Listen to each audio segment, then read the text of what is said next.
Hey guys, thanks for joining me for another Dissidia Final Fantasy Opera Omnia video. Today we are taking on Mission Quest 1. So the way that this works is there is a Shinryu fight, a Lufenia fight, and then like a Chaos fight.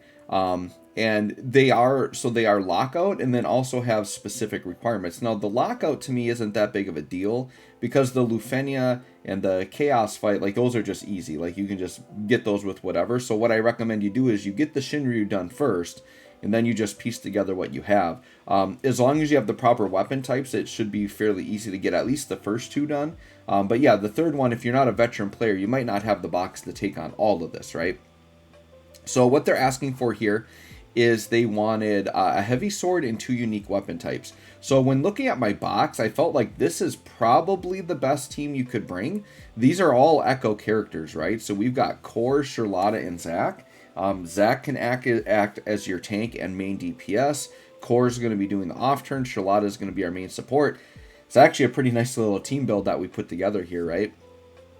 Now this fight wasn't like the easiest. Like it did take me a couple of tries to kind of figure out. I just had to balance my force times to get enough damage. Like my first attempts didn't go as well, mainly because I didn't manage the force times well and kind of like ran out where I left the enemies with like 10 or 20%. And it was just taking too long to defeat them, right? So I managed it a little bit better here. And I think what I'm planning to do here first is we're going to try to ramp into a Zack, like kind of burst phase type of deal. I don't remember if I either go burst phase or I just take it casual and let everyone attack. I don't remember exactly what I did here. I did record this a couple of days before I'm doing the voiceover here, right? But we did get it done. This type of content, as I said before, is my favorite type of content. I love that they're restricting me. It's forced me to use maybe different groupings of characters that I maybe didn't think to try out. Things like that. And then the Lockout too. So it was fun still doing, even though the Lufenia and the other quests were easy, it was still fun to like put together little teams and kind of get those done too, right? But they definitely did a theme here that like all three fights they wanted unique weapon and heavy sword. That's like all you could use. I don't believe it had any crystal color requirements for this one, so it was just weapon types they were doing. Alright, so we're at about 81% here.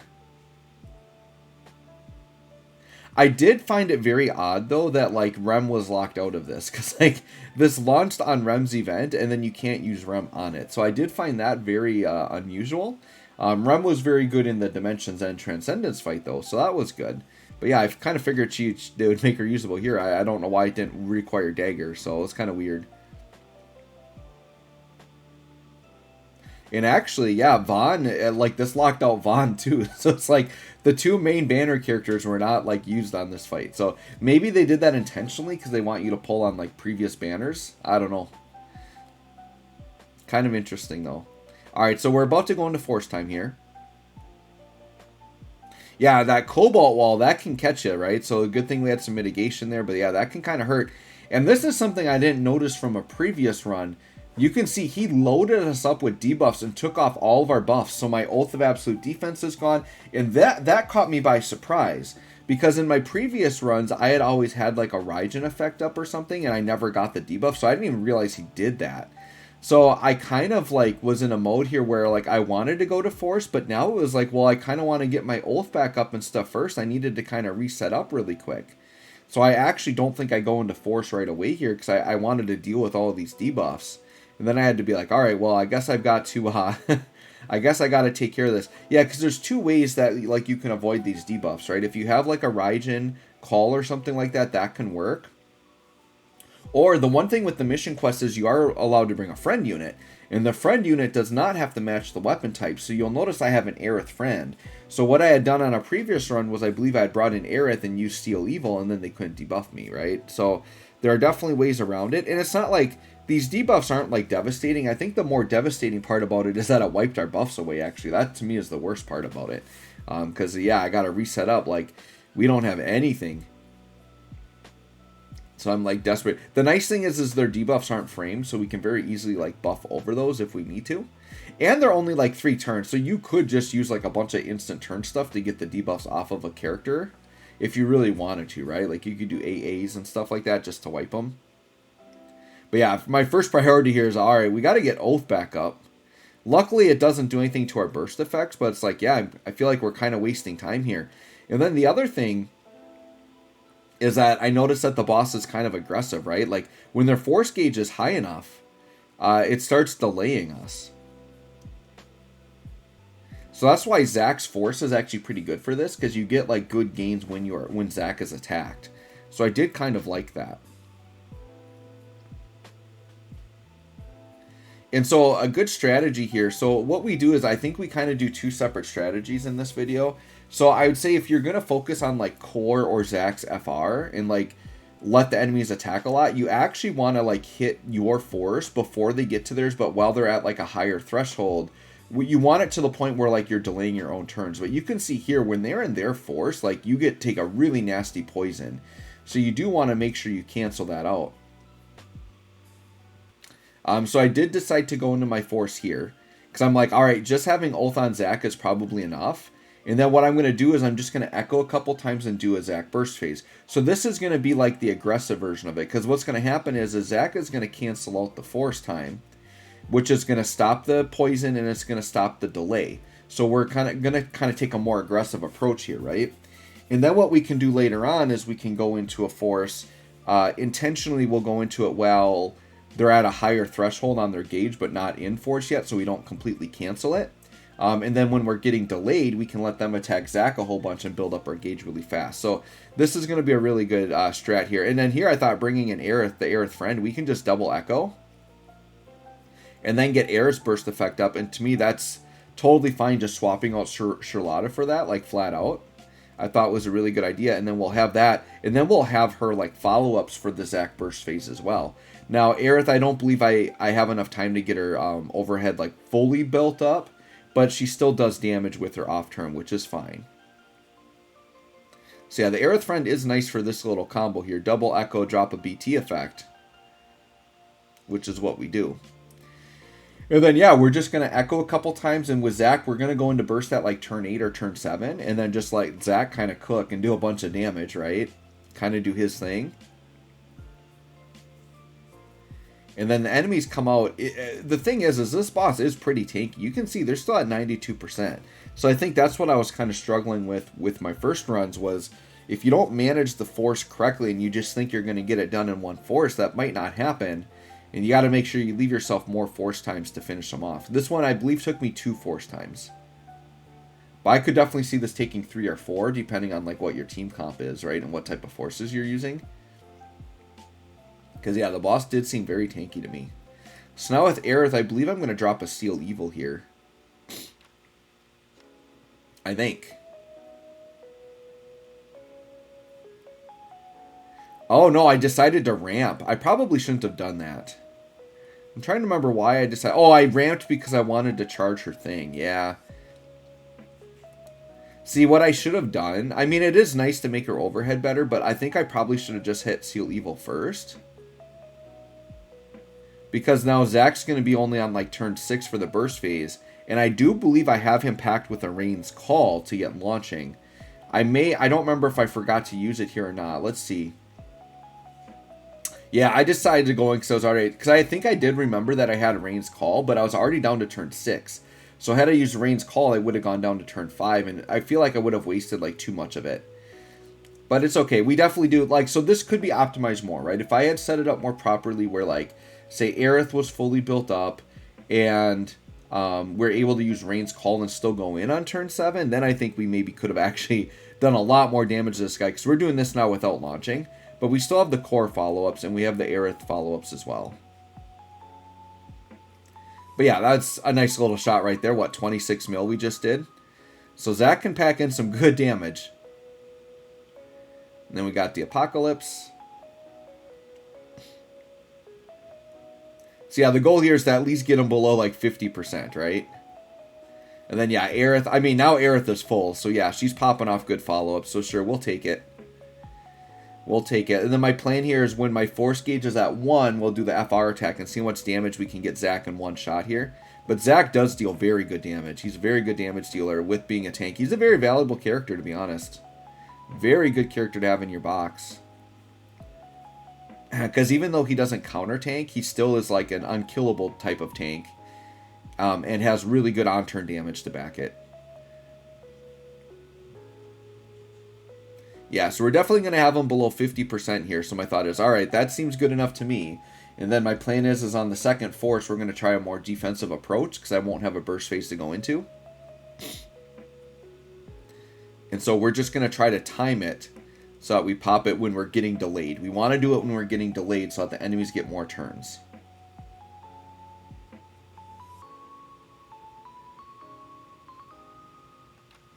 Yeah, 39%, not too bad, and we still have this burst attack here. But we definitely took a good chunk down. I don't know if having launching would have made enough difference that we would have killed him, but maybe could have gotten him down to like 20% or something for sure. So either way, I mean, even though I could have been more efficient, I don't think it made a huge difference, because I think I would have needed another force time anyways.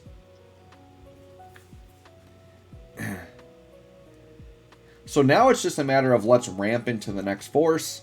And start being defensive that way, right? So I was checking if we had Oath of Absolute Defense on. I figured it was pointless to put on Aerith because she's going to be coming out on her next turn anyways. But we do want to get Oath on back on Sherlotta when Sherlotta comes in. So now I'm like, all right, let's get Raijin on. I want to make sure that they don't do anything crazy and like do the big debuff to me again, right?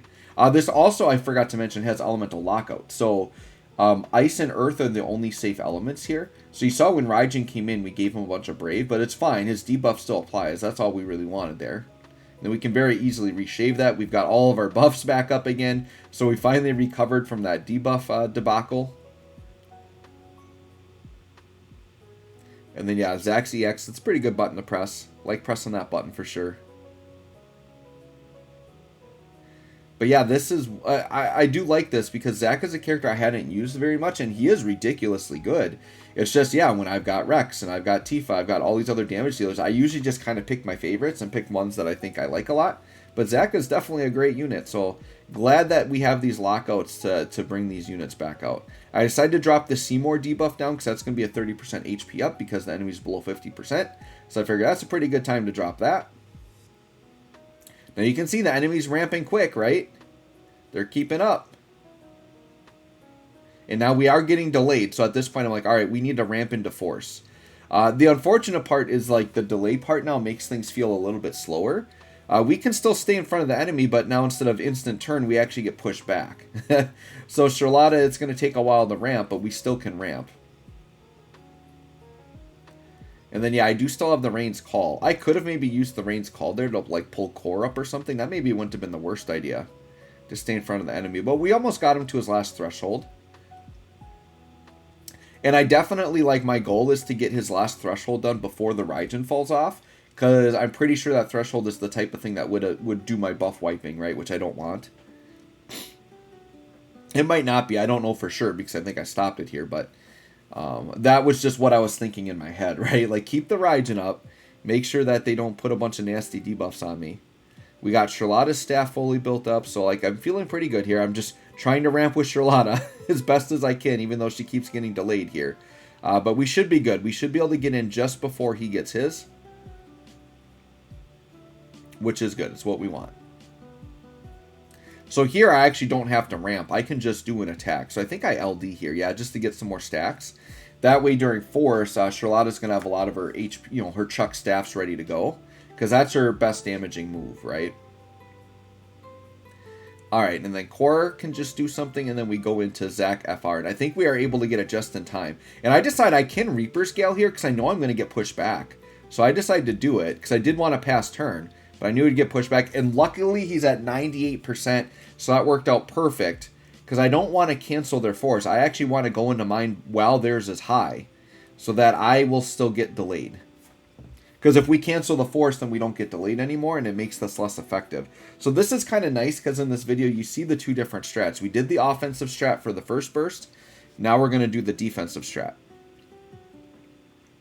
Alright, so now this is beautiful, because now we want to get delayed, we want him to take a bunch of turns. Every time Zack gets hit, we get a 20% up. Core's going to be doing follow-ups, it's going to be great. This is what we want. So here I'm deciding, do I want to redo Oath, or do I want to get Lion's Roar? So I decided to refresh the Lion's Roar buff. For sure, we definitely want that.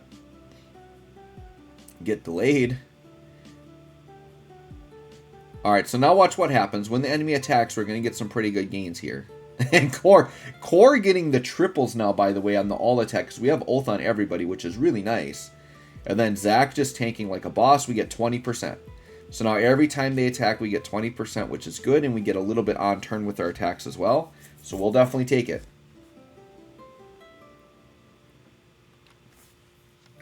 So now we're going to start to echo, because the thing is Sherlotta was off screen for the entire first force time, right? We had Aerith out. So we've still got a lot of Sherlotta stuff to do. So that worked out really nice. So I do think it was really nice letting them give you a friend unit for this. I think this is a very impactful fight. That, like, the friend unit is actually really important. Because Aerith is a character you're not even supposed to bring into the fight. And now we're able to do... We actually did a lot with Aerith, right? We double echoed. We had her BT effect up for an entire burst phase / force time. She actually played a huge role in this fight, being just the friend unit. So I think you can get a lot out of the friend unit in this fight. And now we're seeing, yeah, this boss is going to be wiped away pretty dang quick here at this point. We still have 2 echoes with Core. Like, we did bare minimum that first one. Like, we didn't echo or anything, really. And we just let Zack kind of go crazy. Just with that one force. So we have a lot of juice going into the second force with all these echoes coming. And 63%, that's a decent little gain. We'll take it.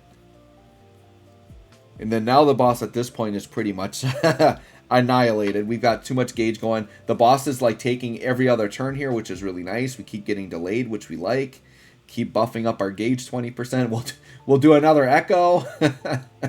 So yeah, I wasn't worried about the boss, you know, because the risk I guess I took with this is if I don't kill him during this force, then the boss is going to go immediately into their force, and we're going to be in HP poison and maybe not have a way to cancel it, right? Which would be really bad. But I was pretty confident we were going to take him out during this force. I knew the boss was low. I knew we were going to ramp up crazy with him doing all of the delay to us. Yeah, it's just too easy.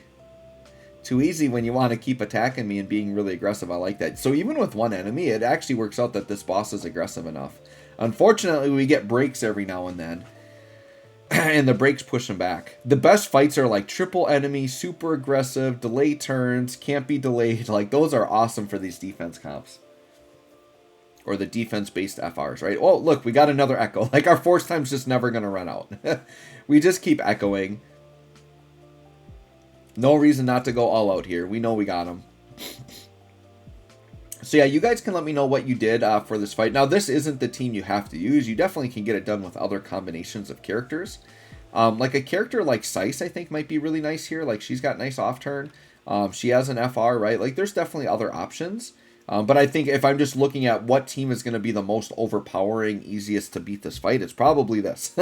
Like, if you can run triple echo, that's definitely what you want to do. These are all the newest characters in terms of upgrades. So definitely looking pretty good here. Decide to chuck a little staff at them. Still got 6 turns of force and they're at 10%. We're at 700%. So yeah, it's like pretty much over. Rush Assault is very powerful, by the way. This has got to be one of the stronger, just like 35 CP attacks in the game. Watch how much damage we get here at 700%. Because he combos with the Chain Slash after, so he gets 2 attacks off. Yeah, dude, 23 mil for the 35? It's pretty good. At 700%. It can hit even harder than that, obviously, at a full gauge. Now, this is like the nail in the coffin. The enemy's taken like 3 turns in a row. Sure, just give us like 60%. We'll take it. And here's the thing. We don't even get through this because Core's like, I'm going to triple slap you and kill you. So we still have plenty more damage coming there. Do that defensive setup. We maybe, if we had done that setup for the first round, like had gone in before he hit his force, who knows? It might have been a one and done because we had so much damage there left to do. So anyways, guys, let me know how you handled this fight. Thanks for watching. We'll catch y'all on the next one.